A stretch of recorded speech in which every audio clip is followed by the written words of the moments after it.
Hi folks, I'm Derek Olson, a biblical scholar with a love for the liturgy. Welcome to a Liturgical Look Forward for the week of Proper 8 in Year 2 of the Daily Office Lectionary. Every week we look at the scripture readings that are appointed for morning and evening prayer from the Episcopal Book of Common Prayer, which are the same readings that you'll find in the Forward Day-by-Day devotional from Forward Movement. So, in addition to the week of Proper 8, the feasts of St. Peter and St. Paul is usually going to fall in this week, or maybe the end of last week, as it did this year in 2018, so we're going to touch on it briefly here as well. In addition, Independence Day is usually going to fall in this week too. Yes, it is a feast of the Church, and there are proper readings for the daily office appointed for it. So, we'll be taking a look at those at the end. Alright, so what are we going to be doing this week? Well, in our first reading, we are going to continue through the book of Numbers. Alright, so now we're kind of making the turn into the good news for Israel. So we've gotten through chapter 20, and so now we're moving into the Signs of Hope section. Now, I want you to notice that there's an interesting shift in the character of the book going forward, in the language of the book. As a point of principle, whenever people say, quote, lost book of the Bible, unquote, my eyes tend to reflexively roll. However, we actually have one mentioned here that's going to alter the character of the text. You'll start noticing little bits of poetry popping up now in the book of Numbers, and there's a specific reason why. The first bit of poetry that shows up is in Numbers 21, 14, and 15, and it gets introduced like this. Wherefore it is said in the book of the wars of the Lord. Now, okay, we know that there were written sources that were edited at some point, presumably either during or shortly after the exile. So that's that period in the 6th century BC, when the top 10% of Israel, its religious leaders and such, were taken off into exile in Babylon. That lasted from 597 until, call it 515-ish or so. Sometime in that period, we have the editing of the books that are coming together to be the Old Testament, certainly the first 5 books, the law as we know it. We know that there were written sources. Most of these have not survived. Here, we've got mention of one of them. Some other texts are mentioned as well in some of the histories. So, for instance, the book of Jasher shows up.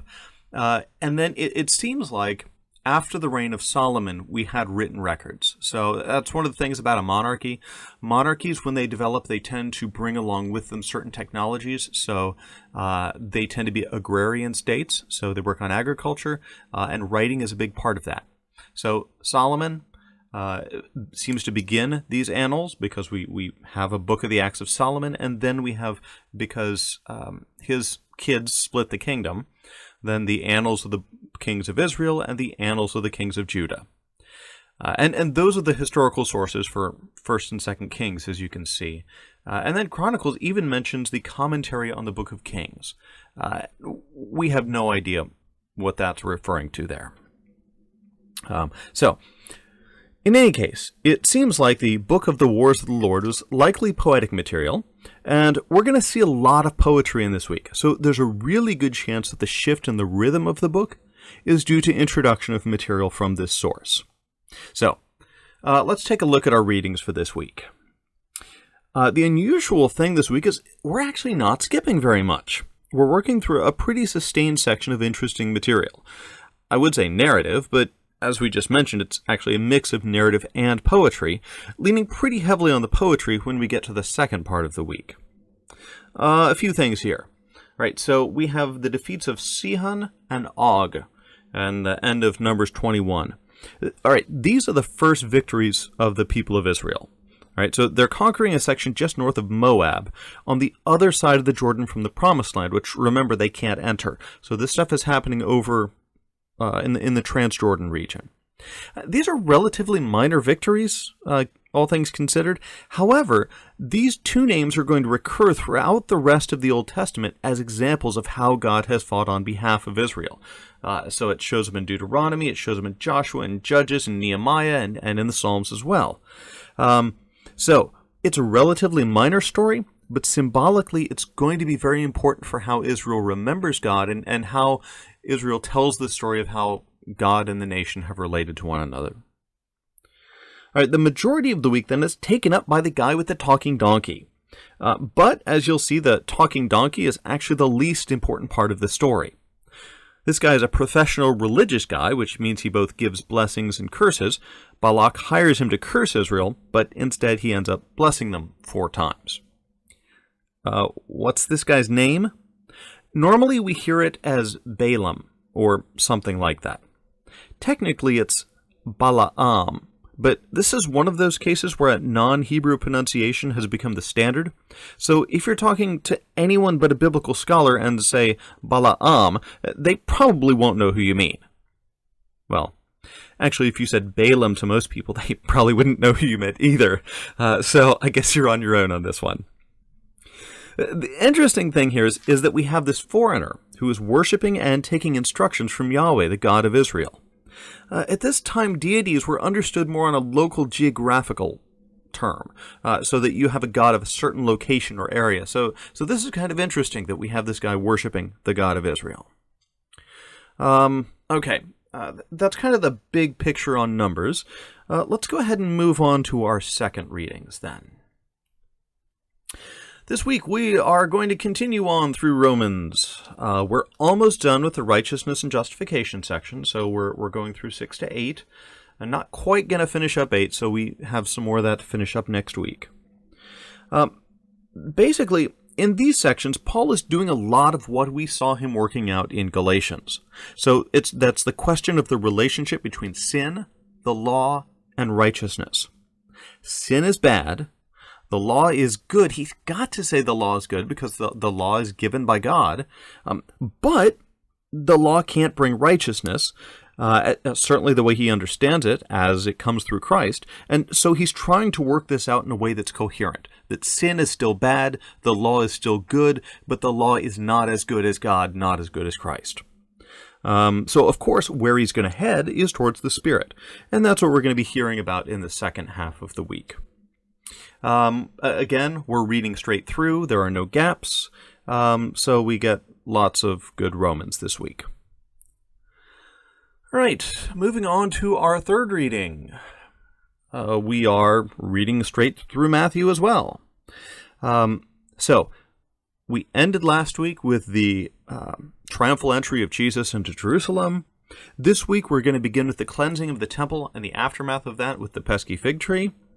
And then we have a number of parables and controversies. The question on paying taxes seems a pertinent one, both because we're right around Independence Day and when we're discussing the relationship between church and state these days. It seems pretty clear to me that Jesus' focus on the notion of image is an important one. Anything bearing the image of Caesar belongs to God. Anything that bears or that is made in the image of God, therefore, belongs to God. We also have a great argument with the Sadducees on Saturday. This is one of my favorite jokes in the gospel that we frequently don't quite catch. So the Sadducees don't believe in resurrection. And so, as a result, they ask Jesus a resurrection-based brain teaser. Jesus' answer was, well, that's easy. We'll all be like angels. The joke, of course, is that the Sadducees didn't believe in angels either. So that's what we have for our main readings, our first, second, and third. So let's turn quickly then to the feasts that we're celebrating. So the Feast of St. Peter and Paul. This can fall in a variety of times and places. So last week, as you know, in 2018, we had Peter and Paul, but it frequently, I chose to address it here because of the collect for this week. So check out the collect for Proper 8, and then think about Peter and Paul, and then think about where the source of the collect's imagery is, and it'll make a whole lot more sense.